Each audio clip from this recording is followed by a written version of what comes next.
ঢাকা শহরে থাকেন, তাহলে যেসব বিষয়ে আজ থেকে আপনি সাবধান হবেন। নাম্বার 1, ফার্ম গেটে দেখতে পেলেন একজন মানুষকে অনেকগুলো মানুষ ধরে আঘাত করতেছে, অনেকগুলো মানুষ তাকে পেটাচ্ছে এবং সেই লোকটি আপনাকে ডাকছে, ভাই আমাকে একটু সাহায্য করুন, আমাকে একটু হেল্প করুন। আপনি যদি সেখানে যান তাহলে আপনি নিজেই বিপদে পড়ে গেলেন, কারণ তারা সবাই সংঘবদ্ধ প্রতারক চক্র।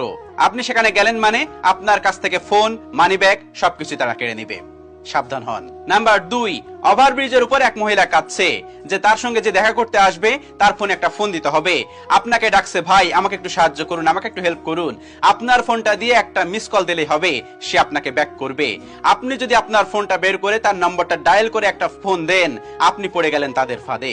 ওরা নিরীহ মানুষ দেখে নম্বর সংগ্রহ করে এবং পরবর্তীতে লোভনীয় প্রস্তাব দেবে।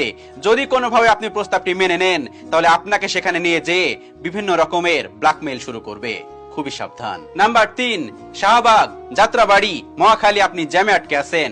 হঠাৎই আপনার চোখে পড়লো দূরে একটা লিফলেট টাঙানো এবং সেখানে দেওয়া আছে আপনি কি নানা রোগে ভুগছেন, আপনি কি অশালীনভাবে কষ্টে ভুগছেন, আপনার বিভিন্ন রকম সমস্যা, তাহলে আজ চলে আসুন আপনাদের এখানে। এবং আপনি যদি সেখানে যান তাহলে আপনিও পড়ে গেলেন কোন একটা ফাঁদে।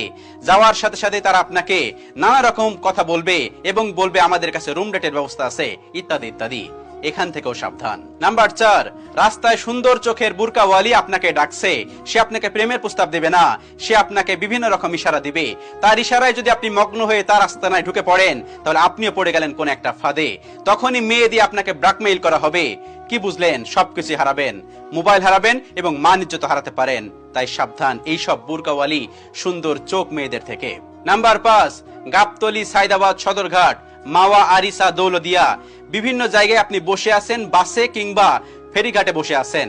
দূরে দেখতে পেলেন কেউ তাস খেলছে, আপনি যদি কাছে যান পড়ে গেলেন বিপদে, আপনিও পড়ে যেতে পারেন কোনো ফাঁদে।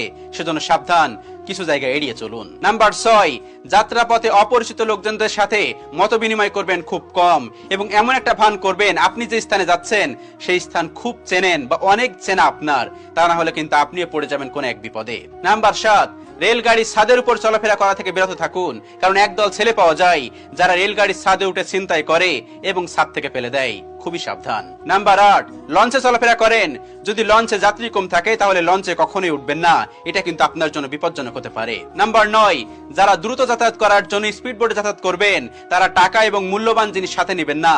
মনে রাখবেন এই সমস্ত স্পিডবোটের মালিকরা যারা স্পিডবোট চালাচ্ছে তারা কিন্তু একটা নির্জন জায়গায় আপনাকে নিয়ে যাবে এবং সেখান থেকে আপনার কাছ থেকে যা কিছু আছে ছিনতাই করে নেবে এবং আপনাকে নির্জন জায়গায় নামিয়ে দেবে, কারণ আপনি তখন কিছুই বলতে পারবেন না।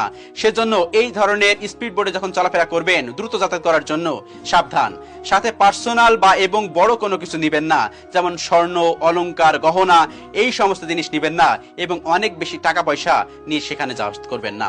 নাম্বার 10, ঢাকা শহরে আছেন, আপনি হেঁটে যাচ্ছেন, কোন একটা বাসের পাশে হেঁটে যাচ্ছেন, হঠাৎই দেখলেন একজন মানুষ আপনার কাছে এসে সবকিছু চিন্তা করে নিয়ে চলে গেল বা আপনাকে ছুরি আঘাত করতে পারে, বিভিন্ন রকম সমস্যা আপনাকে ফেলতে পারে।